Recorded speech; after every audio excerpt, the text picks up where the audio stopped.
하나님께서 성령을 통해 직접 말씀해 주시기를 원합니다. 감사하고 예수님의 이름으로 기도합니다. 아멘. 예.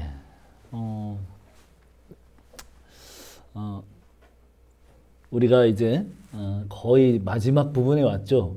예수님의 생애가 계속 다루어졌습니다. 마가복음은. 예수님이 막바지 예루살렘으로 제자들과 함께 올라가는 길에 그 마지막 거의 한 주간에 겟세마네 기도를 드렸습니다. 마치 고열이 짜지는 것처럼 아버지, 하나님 아버지를 부르면서 할 수만 있으시거든. 이 잔을 여기서 옮겨달라고 말씀하셨습니다. 그 잔이 뭐였어요? 십자가를 지는 거죠. 사실 뭐 십자가를 지는 게 두려운 게 아니죠. 주님은 태초부터, 태초 이전부터 함께 계셨던 그 하나님과의 떨어짐. 우리는 그걸 알 수 없습니다. 우리는 원래부터 떨어졌기 때문에 알 수 없어요. 그런데 그 떨어져 나가는 그 고통, 우리가 알 수 없는 그 고통이죠. 그것을 위해서 그 잔을, 십자가의 잔을 옮겨달라고 기도하셨습니다. 그리고 제자들에게도 기도를 요청했어요. 근데 제자들은 그냥 육신의 피곤함을 이기지 못하고 예수님께서 같이 기도하자고 했지만 깊이 잠이 들었습니다. 그리고 가룟 유다가 예수님을 잡으려고 로마 병정들과 제사장의 그 이제 하속들과 같이 와서 예수님이 잡히게 됩니다. 그래서 대제사장 가야바의 뜰에서 이미 사형 선고를 받죠. 거기서 참남하도다, 신성모독 이렇게 몰아서 예수님을 사형에 처합니다. 그렇지만 그들은 정치가들이고 완전히 예수님을 죽이려고 어떻게 하냐 하면 로마, 그 당시는 로마의 식민지였잖아요. 그래서 로마 총독부의 빌라도에게 로마를 반정하는 그런 죄목을 붙여서 예수님을 그렇게 뒤집어 씌워서 사형 판결이 내려지고 예수님이 몇 시부터 몇 시까지요? 십자가에 달려 계셨다고요? 9시부터 3시까지 십자가에 달리게 됩니다. 6시간을 달려 계시는 거예요. 그 전에 이미 뭐 혹독하게 두들겨 맞고 채찍으로 살이 패이고 패션 오브 크라이스트 본 사람들은 보지만 그게 좀 아주 정말 그럴듯하게 그거를 재현해 냈죠. 그렇게 많이 맞으시고 많이 고통받으시고 욕을 당하시고 침을 뱉음을 당하고 그리고 그 십자가에서 달리셨을 때 내려와 봐. 네가 선지자라며. 네가 구원자라며. 자기도 구원하지 못하는구나. 이런 모멸과 능욕을 당하면서 그 십자가에서 이제 돌아가시기 바로 전에 하신 말씀이 뭐예요? 예. 그렇죠. 테텔레스타이. 무슨 얘기입니까? 다 이루었다. 다 이루었다. 그렇게 고통받으시면서 돌아가시는데 뭘 다 이루었다는 거예요. 근데 어쨌든 주님은 내가 다 이루었다. 그렇게 말씀하시고 물과 피를 다 쏟고 거기서 돌아가셨습니다. 그런데 제자들은 다 도망갔죠. 예. 자기 목숨 걸고 평생을 따르겠다고 죽는 자리까지 같이 가겠다고 큰 소리 쳤던 그 제자들은 다 도망갔습니다. 그리고 마지막에 누가 나타났어요? 숨어있던, 그게 지난주 말씀이죠. 숨어있던 제자 아리마대 요셉. 예, 자기를 드러내지 못하고, 왜 드러내면 그냥 매장이 되니까. 출교를 당하기 때문에 자기의 모든 재산과 모든 명예와 모든 권력이 다 날아가잖아요. 자기가 이때까지 쌓아온 그 모든 것이 날아갑니다. 그런데 당당하게 내가 예수의 제자다. 거기 성경에는 뭐라고 돼 있어요? 당돌하게 빌라도에게 와서 예수님의 시신을 달라 이렇게 이야기합니다.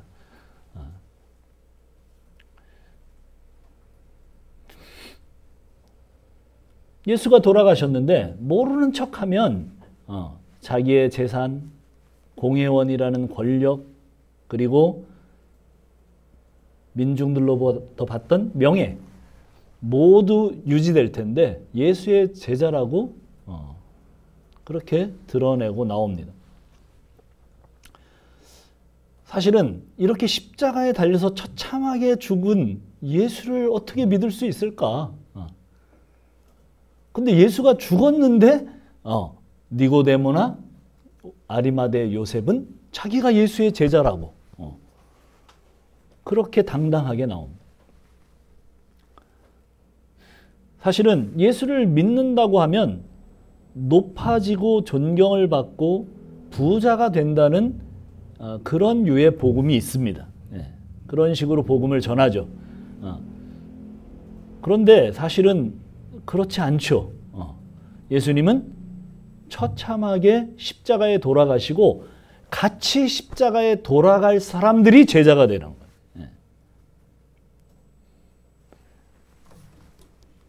그래서 정말 아리마대 요셉처럼 가난해지고 왕따를 당하고 완전히 매장이 된다고 할지라도 예수를 믿겠는가? 그런데 아리마대 요셉이나 니고데모처럼 믿는 사람들이 나오더라. 그 이야기가 지난주의 이야기죠. 그것이 십자가고 그것이 십자가의 복음이고 그것이 십자가의 능력이다. 그런 말씀이었습니다. 자, 그래서 오늘 16장 1절 한번 봅시다. 16장 1절 그런 이야기가 지나간 다음에 이제 같이 한번 읽습니다. 시작. 안식일이 지남에 막달라 마리아와 야고보의 어머니 마리아와 또 살로메가 가서 예수께 바르기 위하여 향품을 사다 두었다가 이렇게 시작이 되죠. 역시 여자들이 끝까지 쫓아옵니다. 이 여자들이 그 예수님이 묻히던 장소, 누구? 아리마대 요셉의 무덤. 그게 어디 있어요? 골고다 언덕에 있어요. 그 골고다 언덕 거기를 유심히 지켜봤습니다. 그리고 이제 안식일이 지난 다음에 향품을 발라드리려고 이제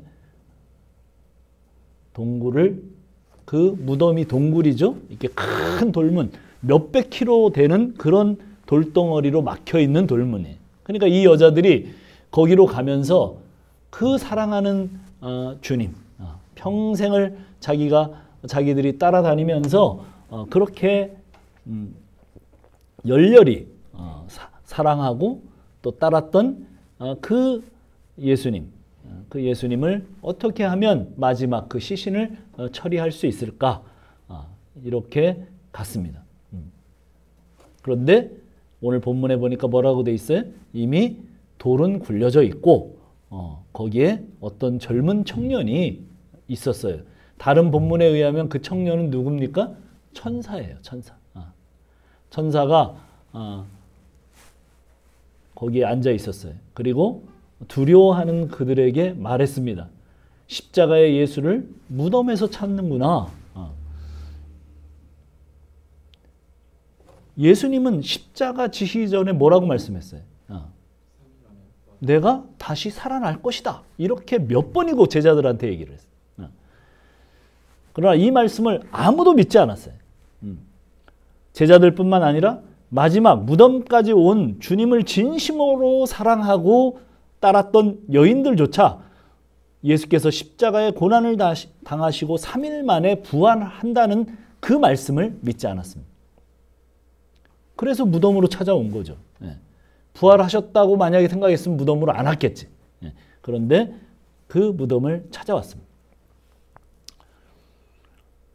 오늘은 그래서 이 본문은 사실은 많은 목사님들이 부활에 대해서 설교하고 그 부활이 참인가 거짓인가 이런 이야기를 증명하는 설교들을 많이 하시더라고요. 좀 참고를 해보니까. 근데 오늘 저는 그렇게 하지 않겠습니다. 왜냐하면 오늘 본문을 우리가 읽어보면 알지만 부활에 대해서 아주 간단하게 얘기를 해. 뭐라고 얘기를 해? 무덤에 계시지 않다. 그리고 그분은 살아나셨다. 그리고 제자들에게 말해라. 특히 베드로에게 말해라. 어디로 갔다고? 갈릴리로 가서 먼저 기다리니까 거기로 오라. 이 얘기가 전부예요. 부활에 대해서 왜 어떤 부활이고 그 부활은 참이고 거짓이고 이런 얘기 전혀 증명하려고 하지 않습니다. 성경은 그냥 니들이 믿든지 말든지 예수님은 부활하셨다는 거예요. 성경은 아주 단순하게 말씀합니다. 주님은 무덤에 있지 않고 살아나셨다. 아주 단순하게 말씀하세요. 그러나 사실은 이 사실을 목도한 사람들의 삶은 완전히 바뀌었어요. 제가 하나 찾아서 읽어보겠습니다.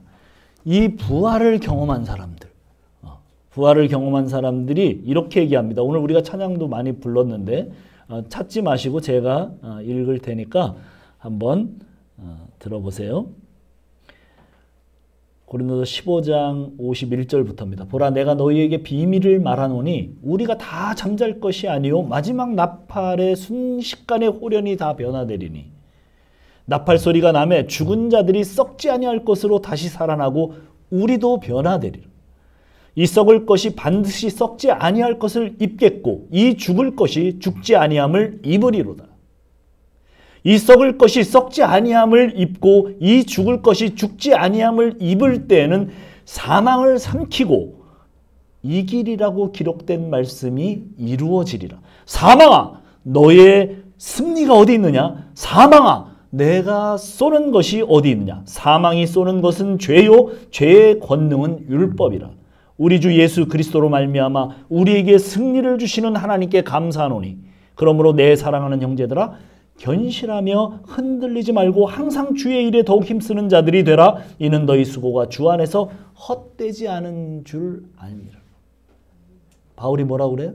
부활을 경험하고 얼마나 많이 맞았어요. 예수님은 그 채찍에 한 번 맞죠. 그 납 달리고 제가 한번 설명했잖아요. 예. 짐승 뼈가 달리고 그걸로 몇 번이고 말.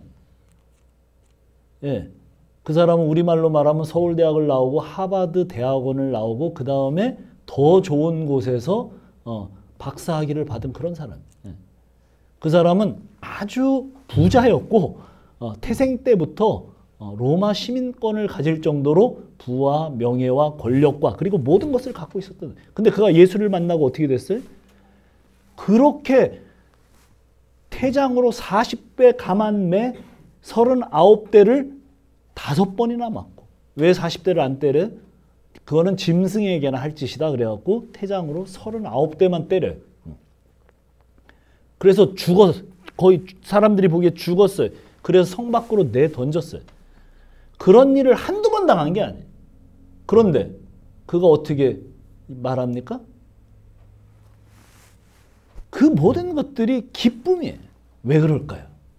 우리는 그거보다 한 100분의 1도 안 되는 일을 갖고 우리는 거의 기절하고 까무러치고 너무 고통스러워하는데 그거 왜 그래요? 부활 때문에 그래요. 부활 때.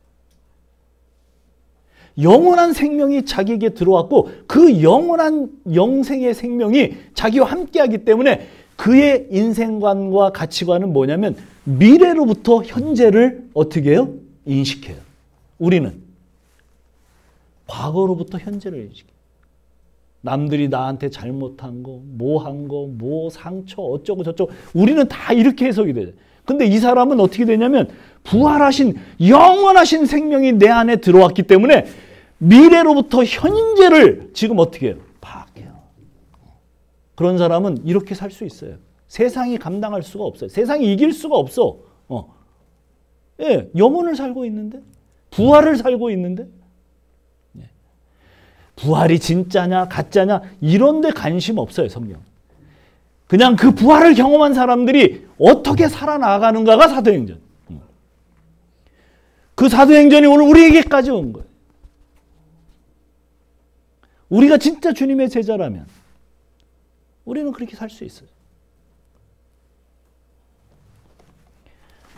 예. 자, 오늘 제가 부활 얘기를 길게 안 한다고 그랬는데, 예. 이 사람들은, 이 여자들을, 그리고 모든 제자들이 예수의 부활을 믿지 못했기 때문에 무덤에서 예수님을 찾고 있어요. 천사가 전하는 말씀은 예수님의 말씀을 다시 전해준 거예요. 제자들에게 갈릴리로 가서 거기서 다시 만나자. 그 얘기는 이미 예수님이 마가복음 14장 27절에서 28절에 말씀하셨어요. 제가 읽어볼게요. 예수께서 제자들에게 말씀하셨다. 너희가 모두 걸려서 넘어질 것이다. 성경에 기록되기를 내가 목자를 칠 것이다. 양떼가 흩어질 것이다 하였기 때문이다. 그러나 내가 살아난 뒤에 너희보다 먼저 갈릴리로 갈 것이다. 이렇게 이미 예수님이 십자가 지시기 전에 제자들에게 미리 말씀하셨어요. 왜 예수님은 부활하시자마자 갈릴리로 가시면서 제자들에게 또 갈릴리로 오라고 천사를 시켜서 말씀하시는 것일까요? 거슬러 올라가 보면 예수님과 제자들이 처음 만난 곳이 어디예요? 네, 갈릴리 호수예요. 예수님의 첫 제자들은 대부분 직업이 뭐였어요? 네, 어부들이에요. 어부들.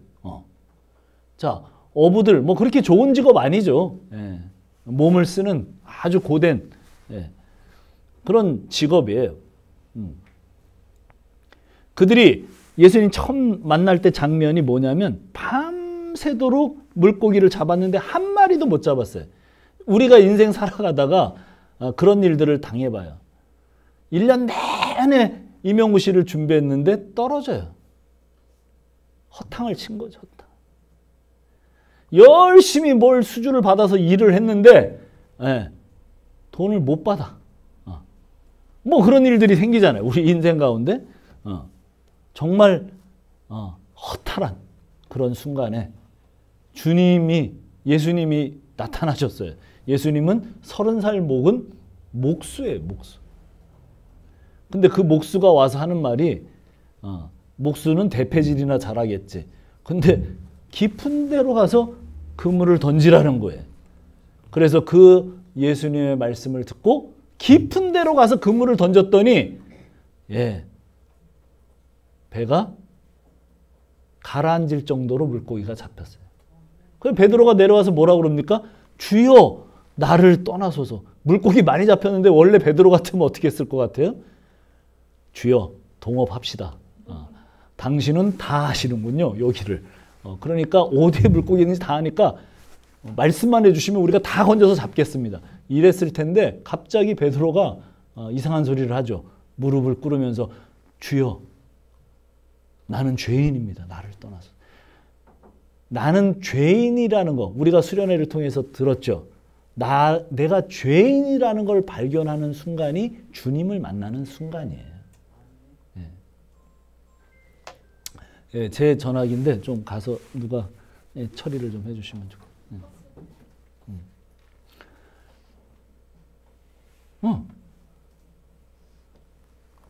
누구를 만난 거예요? 하나님을 만난 거예요. 이 시각에 물고기들이 어디를 헤엄쳐 다니고 있는지를 다 아시는 분들. 그들은 누구예요? 그들은 그 갈릴리에서 잔뼈가 굵은 사람이에요. 뭐 하면서? 물고기 잡으면서 어부로. 근데 자기들이 속속들이 알고 있다고 생각했지만 그들은 밤새도록 노력했는데 허탕이었어요. 그들의 인생이 허탕이었다고. 그런데 주님이 말씀 한마디 가르쳐 주니까 그냥 거기에 잡히는데 재벌이 될 정도로 잡혀요. 물고기가. 물고기 한번 만선하면 재벌 됩니다. 진짜 물고기가 잡혀요. 그걸 보니 이분이 보통 분이 아니고 이분이 진짜 하나님의 아들이구나. 이런 생각을 했어요. 근데 그분을 따라다니면서 보니까 이분이 그런 정도가 아니라 풍랑이 일어서 배가 완전히 가라앉는데 갈릴리 호수는 이게 이 협곡에 있어가지고 심하게 풍랑이 일어나면 이렇게 상승 기류 때문에 막 10m까지 이렇게 된대요. 그러니까 뭐 그 당시에 배가 뭐 그렇게 큰 배가 아니고 그렇게 견고한 배가 아니잖아요. 나무 배들인데 그냥 뭐 엎어지는 거죠. 근데 막 무서워서 제자들이 어떻게 합니까? 주님, 큰일 났습니다. 그리고 자기들이 하다 안 되니까 주님을 깨워. 그러니까 어떻게 해요? 주님이 탁 일어나시더니 눈 비비고 일어나시더니 한 말씀 하십니다. 파도야 잠잠하라. 그 즉시로 파도가 잠잠해집니다. 이분은 파도도 다스릴 수 있는 그런 분이시구나. 자연을 다스리는 분이시구나. 이분은 환자들을 만나는데 눈먼 장님 태어날 때부터. 이거는 지금도 어렵죠. 근데 그 2000년 전에 그 태어나면서부터 소경인 사람을 이렇게 고치십니다.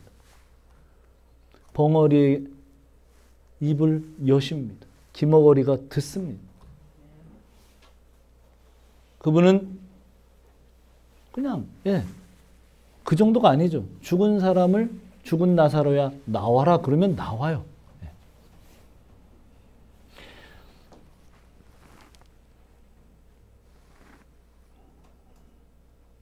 그는 질병을 다스리는 분이셨습니다. 우리는 자기 아이가 아프면 어찌할 바를 모릅니다. 아이가 열이 나고 심하게 아프면 어찌할까? 그저 병원으로 다른 박 칠 수밖에 없고 그냥 기도하는 수밖에는 없죠. 그러나 주님은 병을 고치시는 용한 의사 정도가 아니라 생명 그 자체셨습니다. 이런 모든 종류의 증상들은 우리가 겪고 있는 증상들, 정신적인 거든지 육체적인 거든지 아니면 자연 모든 그런 것이든지 이게 다 뭐예요? 죽음의 증상들이에요. 우리가 범죄한 이후에 우리 인생들에게 벌어진 죽음의 증상들이에요. 반드시 그것을 통해서 우리는 죽게 돼 있어요. 다 모두가 무덤으로 가게 돼 있어요. 우리가 지금 살아서 희희낙낙하고 서로 대화하고 재밌고 좋고 특히 우리 젊은이들 많이 있지만 모든 사람들은 다 그래요. 늙으나 젊으나 내가 죽을 거라는 생각으로 사는 사람은 없어요. 그러나 확실한 게 하나 있는데 다 죽습니다. 저는 목사로서 사람들의 죽음을 많이 볼 수 있는 특권을 가졌어요. 다 죽어요. 모두가 다 죽습니다. 그래서 그런 병이나 그런 정신적인 문제나 또 우리가 또 이렇게 자연적으로 당하는 모든 재해나 이런 모든 것들이 사실은 죽음의 증상들입니다. 사람들은 그 죽음의 증상들 앞에서 그저 무력할 뿐입니다. 그러나 주님은 이 모든 죽음의 증상들을 치유하시는 정도가 아니라 주님은 영원한 생명이셨습니다. 죄를 짓고 정죄감에 빠져서 절망에 빠져 있는 사람들에게 내 죄가 사해지셨다고 말씀하셨습니다. 죄를 용서하고 죄를 다스리시는 분임을 천명하셨습니다. 그런 예수님을 제자들은 자기들의 인생의 주인으로 받아들였습니다. 그들은 그 예수님을 자기 주인으로 모셨음을 자기들의 생업을 버리고 가장 중요한 인간관계들을 버리고 그리고 또 자기 소유를 정리하는 것으로 증명을 했습니다. 그들은 주님이 자신들의 전부가 되는 결정을 그때 이미 내렸습니다. 그 모든 것들을 경험한 자리가 갈릴리입니다. 갈릴리에서 예수님을 만났고 그 예수님과 사랑에 빠졌고 그리고 예수님을 신뢰했고 그 예수님을 따라 제자의 길을 따라 나섰습니다. 그리고 예수님 죽으시는 것까지 따라가겠습니다. 한결같이 고백했습니다. 사망에서 생명으로 넘어온 자들의 모습이 분명합니다. 그런데 그들에게 절망의 시간이 다가왔습니다. 예수께서 예루살렘으로 올라가시면서 굉장히 불길한 얘기를 계속하십니다. 자기가 제사장들과 또 거기에 모든 서기관들과 거기에 장로들에게 핍박을 받고 십자가를 지신다는 거예요. 그럼 불길한 말씀을 하세요. 몇 번이고 제자들에게 그 예루살렘으로 올라가는 노정에서 계속 말씀하십니다. 제자들 지금 마음이 뭐예요? 아니 예루살렘에 올라가면 예수님이 로마를 쳐부수고 유대의 왕으로 등극하시는 그 메시아를 지금 기대하고 한 걸음 한 걸음 올라가면서 서로 뭐라고 얘기해요? 야, 내가 우정승할 거야. 내가 좌정승할 거야. 내가 국무총리 할 거야. 이미 다 내각을 구성하고 있는데 예수님이 계속 불길한 얘기를 하세요. 가서 죽는다는 거예요.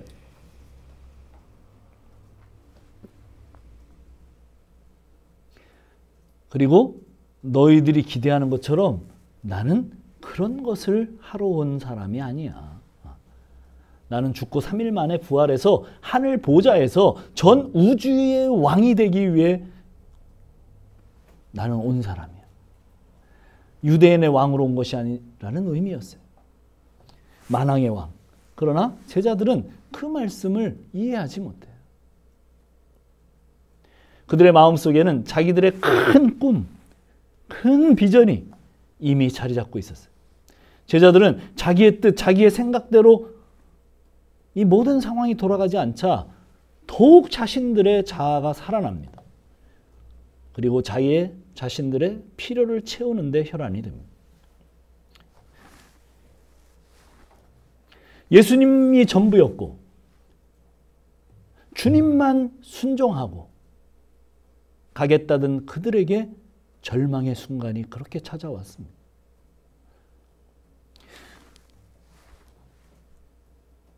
언제?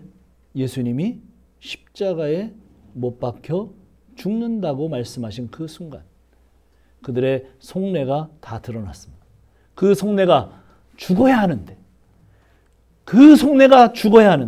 예수님이 그 속내가 죽지 못하는 제자들을 위하여 십자가로 가셔서 물과 피를 다 흘리시고 하나님의 어린 양 속죄양이 되셨던 거예요. 그렇게 주님을 저주하고 배신하고 떠난 제자들을 향하여 예수께서 부활하셔서 그들을 갈릴리로 부르시면서 첫사랑을 회복하는 초청을 다시 하고 계신 것이 오늘 본문이에요. 제자들이 어떻게 갈릴리로 갈 수 있겠습니까?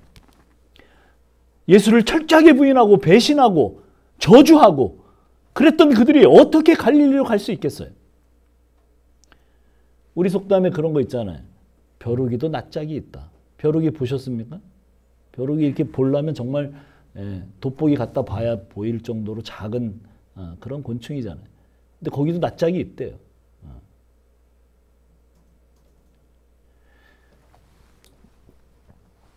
완전히 무너졌어요. 그들은 정말 얼굴을 들 수가 없어요. 그런데 특별히 천사를 통해서 뭐라고 말씀하세요, 예수님은? 제자들 중에서도 콕 집어서 베드로에게 꼭 이 얘기는 해줘야 된다. 베드로는 가장 앞장서서 부인하고 저주하고 주님을 모른다고 했잖아요. 그래서 누구보다도 그 절망감과 좌절감이 커요. 그런 베드로를 향해서 콕 집어서 너는 꼭 어디로 와야 된다는 거예요? 갈릴리로 와야 된다는 거예요. 지금 예수님을 가장 만나기가 어려운 사람이 누구예요? 베드로예요. 이런 제자들이 어떻게 갈릴리로 갈 수 있겠어요? 어떻게 갈 수 있겠습니까? 여러분 어떻게 갈 수 있겠어요? 여기 경험 있는 사람들이 있는데 어떻게 갈 수 있어? 그 경험 있는 대표 중에 한 명 오늘 빠졌고 네. 어떻게 가요? 답이 안 나오네? 그냥 가는 거야. 그냥 가는 거예요. 아니 그렇게 쉬운 답이었습니까? 그냥 가는 거예요. 아주 간단해요. 그냥 가는 거예요. 원래 신앙이 있었던 사람들이 신앙을 잃어버리고 세상에서 방황하는 사람들이 어떻게 회복될 수 있을까? 네. 그냥 자기 신앙의 자리로 돌아가면 돼요. 자기가 버리고 떠났던 사람들, 버리고 떠났던 교회로 가면 돼. 네. 어렵지 않아요. 우리 교회도 지금 엄청 신실해 보이지만 그런 사람들이지만 교회 사람들을 버리고 신앙을 버리고 떠났던 두 대표, 뭐 많지만 두 대표, 우리 유림과 지연. 어떻게 돌아갈까? 저한테 어떻게 돌아갈 수 있을까요? 그렇게 질문을 했어요. 제가 뭐라고 그랬냐면 그냥 와. 그냥 오면 어떻게 한다고요? 그냥 와봐. 오면 하라.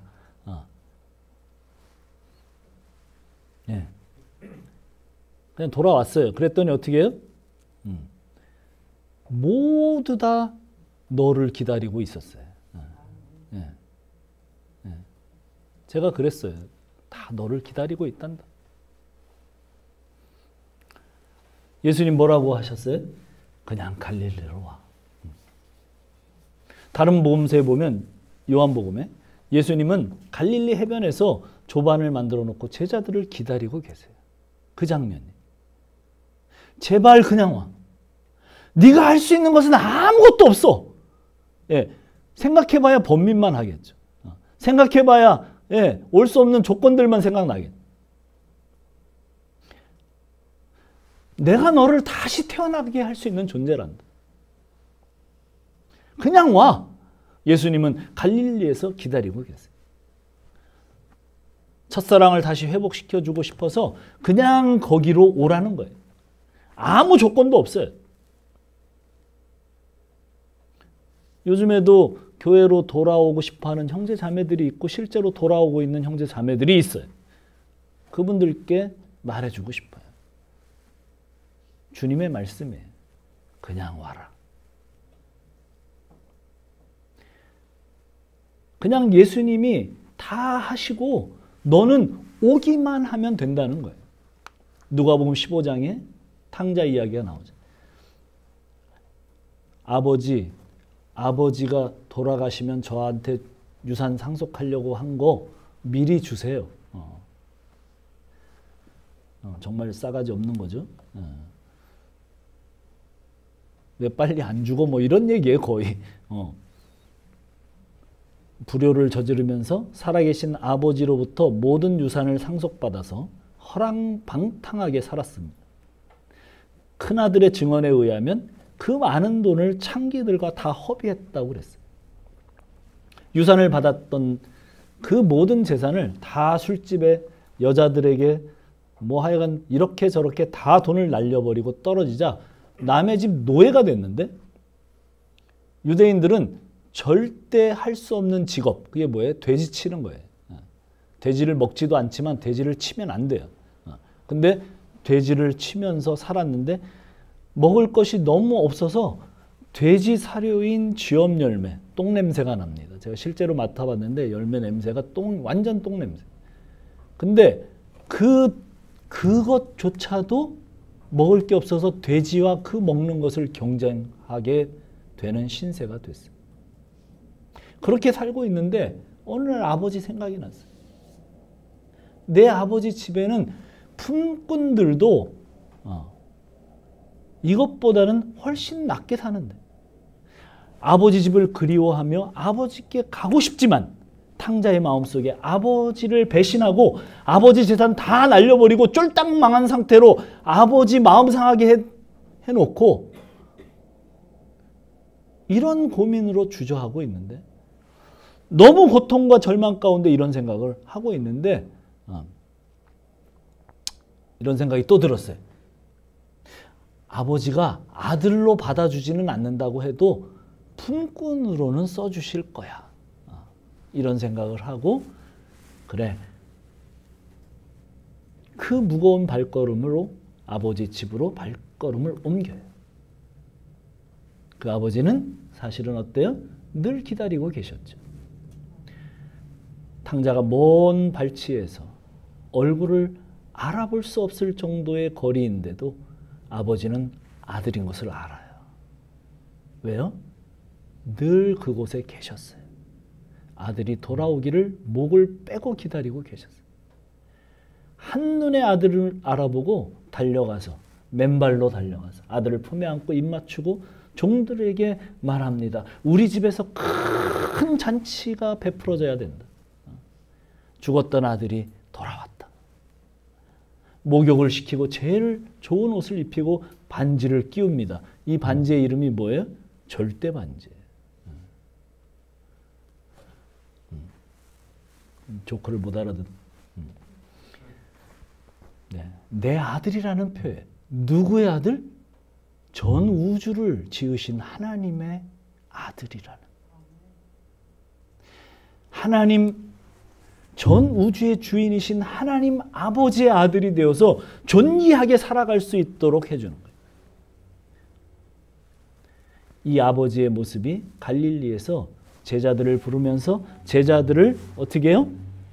기다리시는 예수님의 모습과 겹쳐지죠. 내 죄 때문에 내가 저지른 잘못으로 인해서 주님께서 정말 주님께 가기가 어려운 제자들이에요. 그러나 그것이 상관없다는 거예요. 어차피 그 부분은 네가 해결할 수 없다는 거예요. 너희는 내 은혜로만 살 수 있다는 거예요. 제자들은 절망에 빠져 있어요. 어떻게 하면 회복되는가? 그 제자들은 원래 갈릴리에 처음 인생을 만나기 전에도 어떻게 해요? 그들은 그렇게 되어 있었어요. 그러나 그것이 상관없다는 거예요. 어차피 그 부분은 네가 해결할 수 없어요. 어디가 갈릴리입니까? 내가 죽음에 넘겨온 자리. 나의 옛사람이 다시 못 박히는 자리. 내 옛사람이 죽음으로 넘겨지면 그 순간 예수님의 부활로 내 안에 다시 살아나시는 것. 무엇으로 가능합니까? 믿음으로만 가능. 갈릴리는 내 감정을 비우고 내 의지를 비우고 예수님으로 다시 살게 되는 것. 내가 부인되어지는 자리. 그냥 단순하게 믿음으로 내가 죽었다고 여기고 구원의 도는 어떻게 해요? 그것을 뭔가 내가 닦아서 되는 게 아니에요. 우리에겐 믿음의 선택, 즉 내 의지로 이쪽에서 저쪽으로 그 하나님의 나라로 넘어가는 것, 그것이 우리 쪽에서 볼 때는 내가 선택한 거잖아. 구원을 받아서 존재 변화가 왔어요. 그런데 그 존재 변화가 온 바로 그 사람이 제자들처럼 다시 주님을 떠나고 절망에 빠지고 완전히 탕자와 같은 길을 갈 때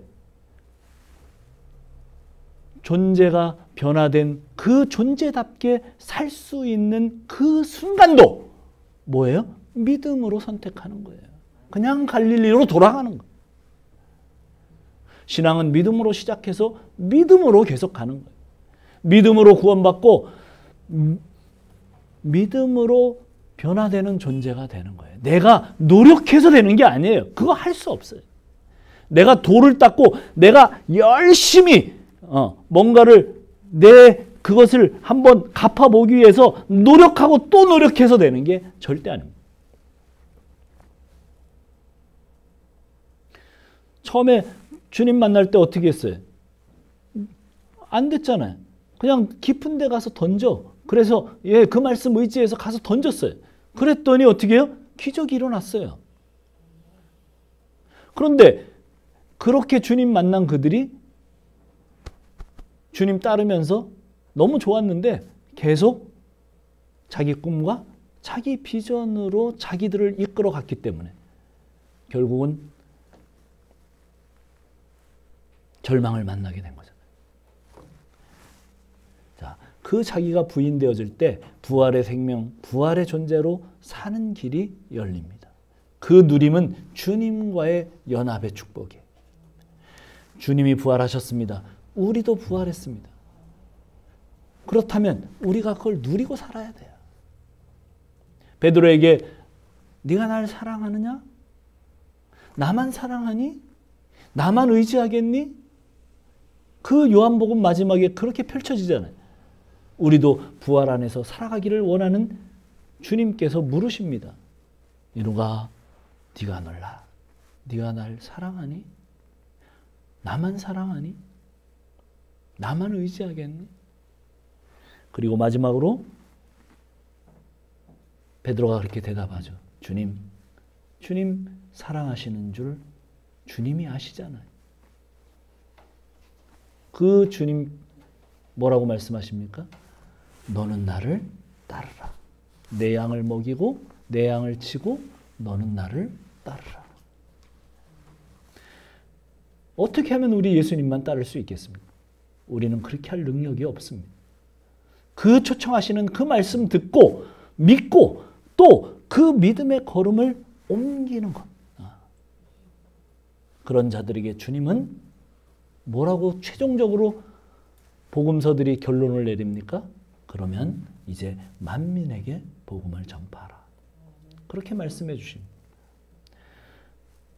당신은 어떤 자리에 있습니까? 갈릴리에서 주님을 처음 만난 자리입니까?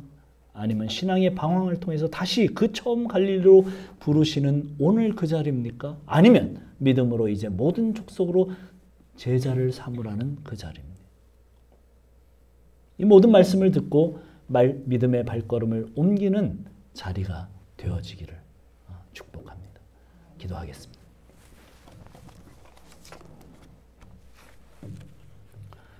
네. 오늘도 복음의 이야기가 오늘 또 말씀을 통해서 전달됐습니다. 여러분의 위치를 확인하시고 오늘 그 주님 붙드시는 귀한 시간 되기를 축복합니다. 기도하겠습니다. 하나님 아버지 감사합니다. 오늘도 주님께서 우리 다 같이 통성으로 하나님 함께 하셔서 우리와 함께 하시는 주님의 은혜와 그 사랑을 위하여 감사합니다. 우리는 우리의 죄를 어찌할 수 없어 주님을 믿고 주님이 전부가 되는 삶으로 나왔습니다. 그러나 우리는 그렇게 하나님의 자녀가 되었음에도 불구하고 하나님의 자녀답게 되는 여전히 내 꿈과 내 욕심과 내 욕망을 따라 살아가는 그런 자유의 소리가 얼마나 많은지 모르겠습니다. 우리가 그것을 깨닫고 다시 갈릴리로 부르시는 주님의 초청에 응할 수 있는 자들이 될 수 있도록 주여 도우시기를 원합니다. 우리의 가던 발걸음을 다시 한번 조정하고 다시 한번 눈을 들어 주님의 향하는 신앙의 자리에 들어갈 수 있도록 주여 도와주시옵소서. 그 모든 최종적인 결론 복음을 만민에게 전파하고 그리고 많은 사람들을 제자로 삼는 그 부르심을 우리가 응답할 수 있는 자들이 될 수 있도록 주여 도우시고 함께 하시고 우리를 새롭게 하여 주옵소서. 당신의 귀한 자들입니다. 하나님 오늘도 주의 말씀을 들으며 새롭게 변화가 일어나는 그런 기적들이 오늘 이곳에 다시 한번 볼 수 있는 시간이 될 수 있도록 주님 도와주시옵소서. 오 사랑의 주님 함께하고 계시옵소서.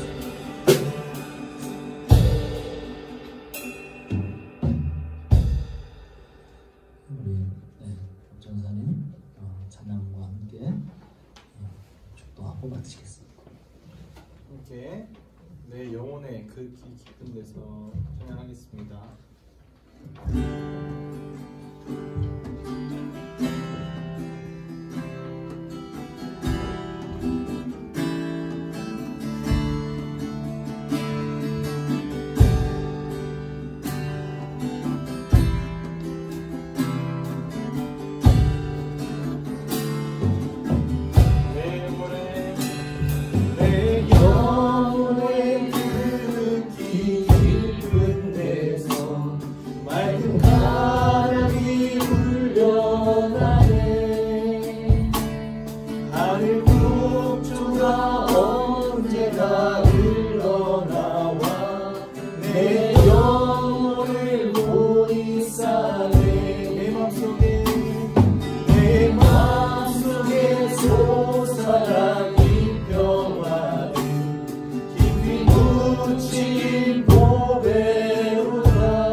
내 영혼이 편히 쉬네. 이 땅 위에 험한 길 가는 동안 참된 평화가 어디 있나.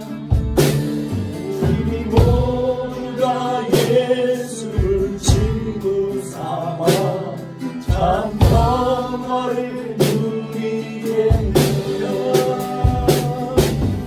평화로가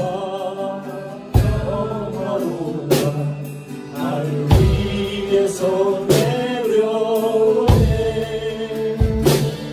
그 사랑의 물결이 영원토록 내 영혼을 머무르라.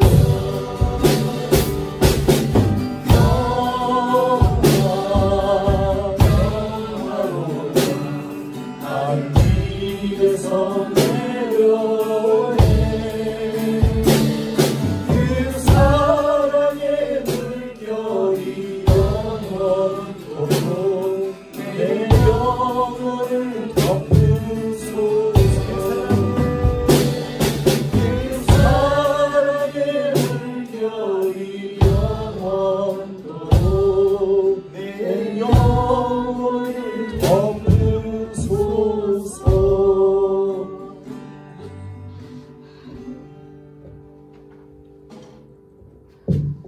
기도하겠습니다.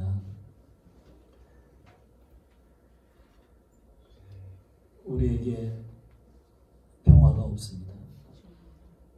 우리에게는 평안이 없습니다.